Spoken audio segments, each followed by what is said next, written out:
Shuklambaradharam Vishnum Shashivarnam Chaturbhujam Prasanavadanam Dhyayet Sarva Vignopashantaye. Om. Dear friends, we are seeing the Sankhya Yoga chapter of the Bhagavad Gita. We were reading this shloka number 65 we read, that is Prasade Sarvadukhanam Hanirasyopajayate. A person who attains that calmness of mind, he is not perturbed by any other dukkha, any type of dukkha. He is in harmony with himself, he is in harmony with his surroundings, he is in harmony with anything which can happen due to some divine displeasure or divine dispensation. So, prasanna chetasaha, his mind is tranquil, buddhi paryavatishthate. Buddhi is very well prepared for receiving the instruction.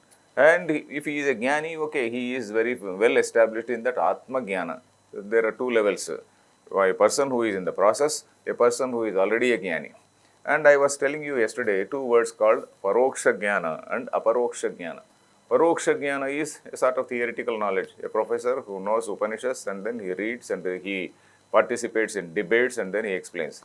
Aparoksha jnana is something, a person who is a seeker, a person who is doing sadhana, a person who does this what is called guided meditation, who goes to some Swamiji, sits there and then he does some guided meditation. He tries to control his sense organs, he tries to control his behavior. Number one, he tries to control his own activities. He tries to control his activities, reduces his needs to the barest minimum and tries to simplify his life. So that is what we see in the case of a seeker. A seeker is different from a paroksha jnani. Paroksha jnani, he can live in a very pompous style. A professor can live in a very pompous style. But a seeker, he is supposed to live a sort of a contented life. Person who has to attain, he should practice what are all the qualities of a jnani. This gentleman is supposed to practice. He is supposed to imitate the qualities of a jnani. So he is talking in this shloka 66, Krishna is talking about the person who is a paroksha jnani who has never done sadhana. He says, Nasti buddhir ayuktasya, nacha ayuktasya bhavana, nacha bhavayatas shantihi, ashantasya kutas sukham. Nasti buddhihi ayuktasya. Yukta means, it comes from the word yoga only. And yoga comes from the root yuja. Yuja means to unite. It has got two meanings, but here the meaning is to unite two things together. Yukta means somebody who is united, who is associated, who is united with this sadhana. Yukta here means yoga yukta. He is doing some karma yoga. He is doing some dhyana yoga. When a person is doing karma yoga, he is yukta with karma yoga. When a person is doing dhyana yoga, he is yukta with dhyana yoga. So here nasti buddhi rayuktasya, a person who has not practiced that samadhi. The commentators have used a word called asamahitasya. A person has never practiced samadhi. A person who has never practiced that meditation. And nacha ayuktasya bhavana. And a person who has not done this samadhi, who has never practiced meditation, who has never practiced this atmanusandhanam. Yesterday I was using a word called atmanusandhanam. Atmanusandhanam means whatever you have studied in the Shastra, we are supposed to apply to ourselves. We are supposed to apply in the sense we are supposed to live it. We are also supposed to internalize it. We are supposed to internalize means there is a word called walking the talk expression. So like that we are supposed to feel it, we are supposed to internalize it. If we are not trying to internalize by doing the sadhana, then there is no nacha ayuktasya bhavana. Krishna says, for him there is no bhavana. Bhavana means Brahma bhavana. Brahma bhavana means he doesn't get that ability to see Brahman in all things. So the basic goal, the highest goal of a human being is to attain that Brahma Jnana. And what is that Brahma Jnana? Brahma Jnana is something like the individual self melting away in that universal self. That universal self means that Brahman, what we call that supreme reality. I am not different from that. And not only me, even every other being. And you look at every other being as Brahman only. So that is the greatness of Brahma Jnana. Brahma Jnana, sometimes people do question. We find people who question, what is the use of your Jnana? You say, okay, you are a Jnani and then you are sitting in a corner and then you are doing some meditating. You are meditating. then what is the use? What is the use to society? Particularly people who talk about society are our, say, all our left-wing intellectuals. So they say, oh, what is the use of this Brahmagyana? What is the use of Brahmagyana means it is totally changing your personality. You are not going to change others. You are not going to influence others. You are not going to lead people into agitations, etc. The job of a person is not to ignite some social tensions and whatnot. It is not the job of a person to force people into illegal, immoral actions. It is the goal of a human being to purify himself. So Atmajnana gives a vision which is not there anywhere. Atmajnana gives a vision of oneness of humanity. That is Sarvatma Bhava. Sarvatma Bhava, that is the oneness of humanity. All the beings are one and the same. It is all the same Atma is there in all the beings. So for such a man, there is no question of I and me, that I and mama, I and mine, it loses. And he has got a sort of unconditional love, unconditional compassion for everybody, unconditional love and compassion, affection, and he is in that frame of mind. So that is the use. That is the use, and when really this idea is there with all the people, then there will be no war. There will be no war in the world. There will be no social tensions. There will be no frictions at all. If people really understand the basic principles in the Gita, and even if we are not a Jnani, Krishna, he is not creating some impossible standards. He is not setting up some impossible standards before us. He is not saying, okay, you all become Jnanis, you all become Atma Jnanis. He is saying, okay, Atma Jnani is like this. You try to follow him. Atma Jnani is a man who has attained that vision of oneness, a person who has realized that he is not different from Supreme Reality. And you try to imitate him, you try to follow him. That is what he says. So at least we have to follow. When more and more people know what are the basic principles in the Gita, and more people try to follow, then there will be no war, there will be no fighting. That is the reason why, one of the reasons why, probably the most important reason why India never went in war with anybody. On our own, we never waged war with on any other country. We never tried to invade any other country. And sometimes people treat it as a sort of our weakness. But it need not be or should not be treated as a weakness. It is basically because of a philosophical understanding, a philosophical realization that most of the people somehow, though Bhagavad Gita is not taught in the schools, it is something which is ingrained in our blood, something which is there in our social, what can we say, social consciousness, and then it is there in our blood. So, nasti buddhirayuktasya nacha ayuktasya bhavana. A person who has not done that samadhi, he cannot attain that Brahma bhavana. He can be a professor, he can be a debater, but he is not a Brahmagyani. And nacha abhavayataha shantihi. So what if I don't have that Brahma bhavana? One can say.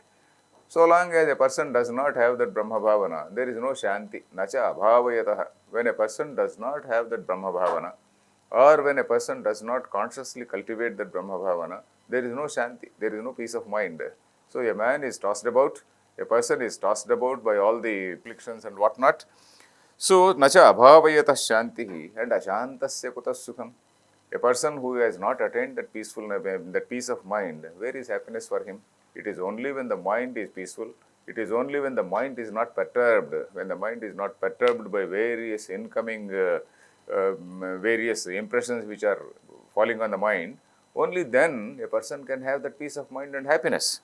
Nacha abhavayata shantihi ashantasya kutas sukham. So he sees a person who sees duality everywhere. A person may be a professor, a paroksha jnani, but he sees duality everywhere. In the classroom, he may say Tattvamasi Aham Brahmasmi. But again, when he comes out, he is seeing duality, he is seeing friend, he is seeing an enemy. When he is seeing like that, then where is the question of happiness to him? Ashantasya kutas sukham. Then the next shloka, it says, it again talks about a similar person, where a person who has not controlled his indriyas. Indriyanam hi charatam yan mano anuvidhiyate tadasya harati prajnam vayurnavamivam bhasi. Krishna is giving the image of a boat which is being tossed about in water. Suppose a boat is going in the river, or it may be moving in an ocean, and there are winds blowing it this way and that way. This way, in all directions, the winds are blowing and it is being tossed about. So, a person who has not controlled his indriyas, his position is like that of a boat which is being tossed about by gales, by various winds and gales, either in a river or in a ocean. Indriyanam hi charatam. Charatam means when the mind and indriyas, they are wandering. When all they are wandering in an aimless manner. They are not under the control. Yet yan mano anuvidhiyate. And the mind also is going. Mind also is going after them. It is not as though the mind, which is the boss, mind is said to be the boss of all the indriyas. But the boss is not controlling. And the boss also is running after. Suppose I have some people working under me, and they run in all directions. I also go in their own path, and I go to wherever they go. So it is like that. En mano anuvidhiyate tadasya harati prajnam. That situation, his prajna is hijacked. His prajna, his intellect, his sense of judgment, his sense of morality, all that thing is hijacked. Harati prajnam vayuhu navam iva ambhasi. Ambhasi means in the waters.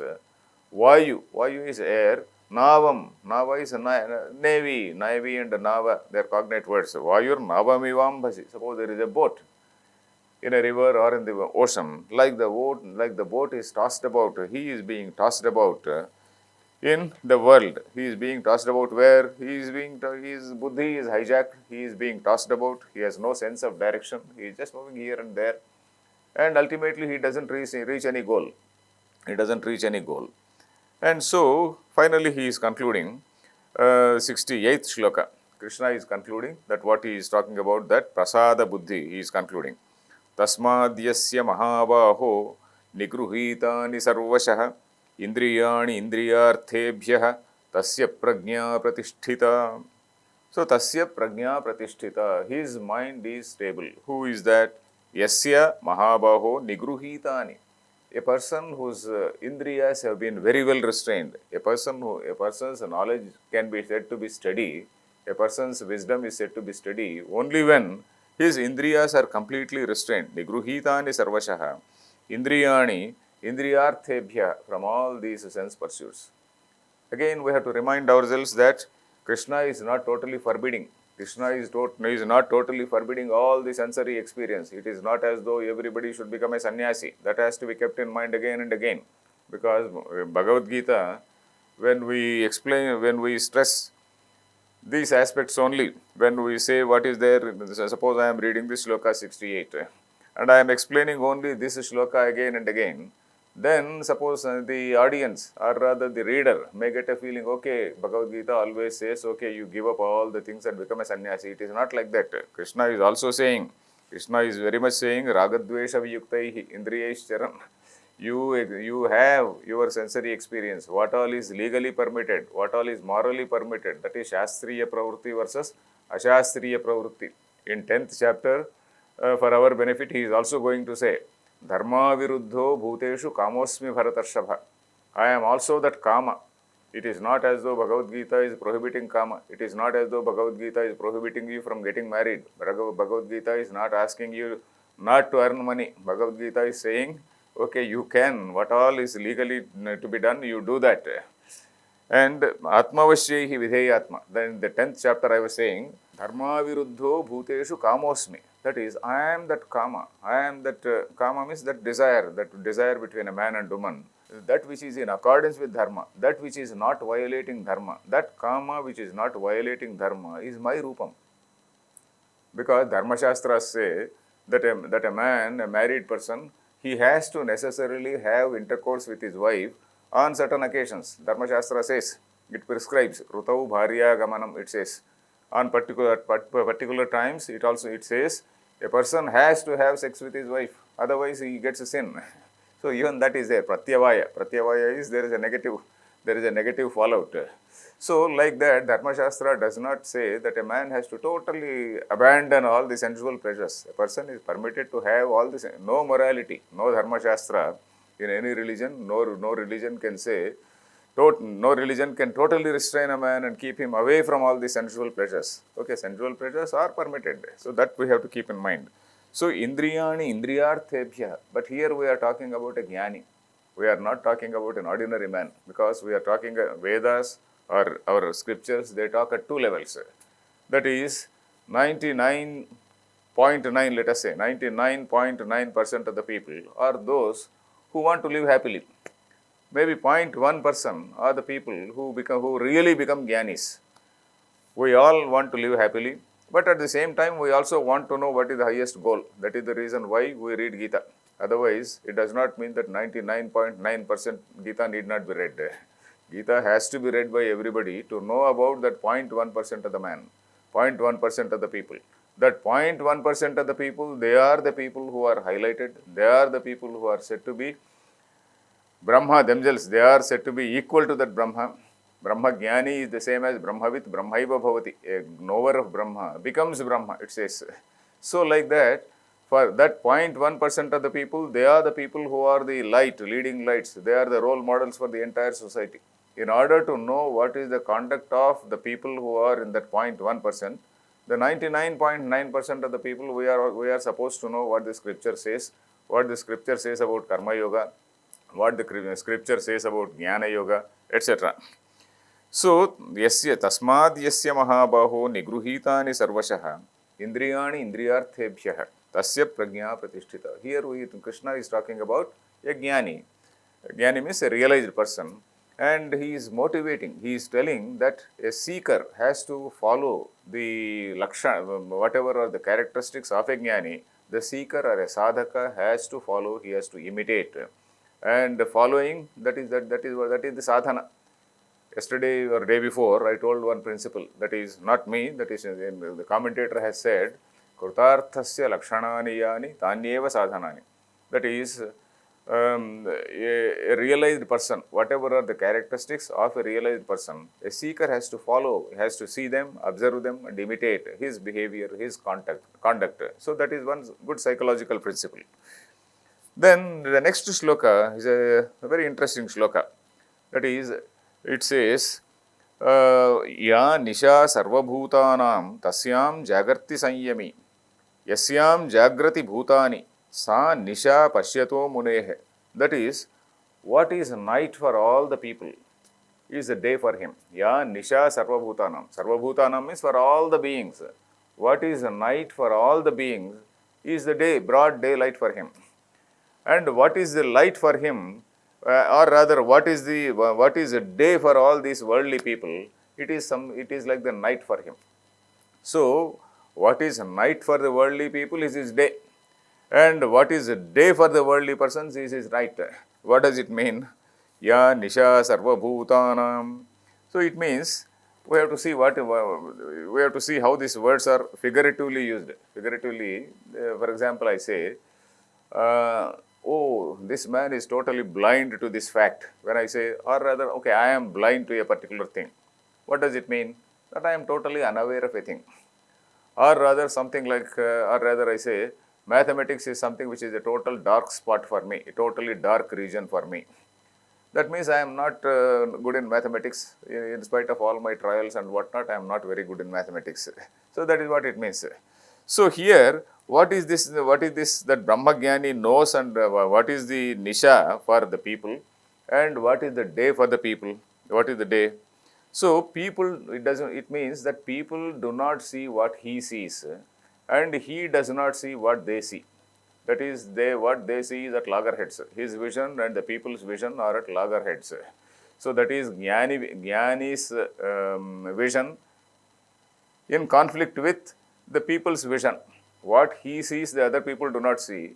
What the other people see, he does not see. So, that is the situation. Ya nisha sarva bhutanam. So, nisha sarva bhutanam nisha. What is the darkness for all the people? Just as I said, mathematics is a totally dark spot for me. Then similarly for all the people, Paramartha Tattvam is the dark spot. Paramartha Tattvam is that Brahmagyanam. Brahmagyanam is something like the dark spot for them. So, they do not see that. They are not interested in that. They are interested in doing some karma. They means all of us, let us say. We are interested in so many karmas, we are interested in so many pujas, we are interested in so many kalyanams, because all these pujas they also promise. Because all these pujas they say, okay, you read this shloka, you read this chapter, you will go to heaven and you will stay in heaven for 1,000 years. And you read this two paragraphs, then you will stay for longer time. You read the whole book, you will be there forever. So like that, all these things they promise. They promise that, okay, you do this, you will go to heaven. You do this good thing, you go to heaven. So these are like chocolates. In Bhagavatam, they say, all this karma yoga, not karma yoga, all these karmas which are described, punya karmas, you do this varatam, you do this yajnam, etc., etc., they are like chocolates. They are promising you, like you promise a schoolboy, okay, you go to the school, I am giving you chocolate. So like that, you do this karma, you are going to that heaven. So that is Gudajihvika. The term used in the Shastras is Gudajihvika. So we will see tomorrow what exactly is the Nisha for darkness for these people and what is the darkness for a Jnani. We will see tomorrow. Harihi Om Tat Sat.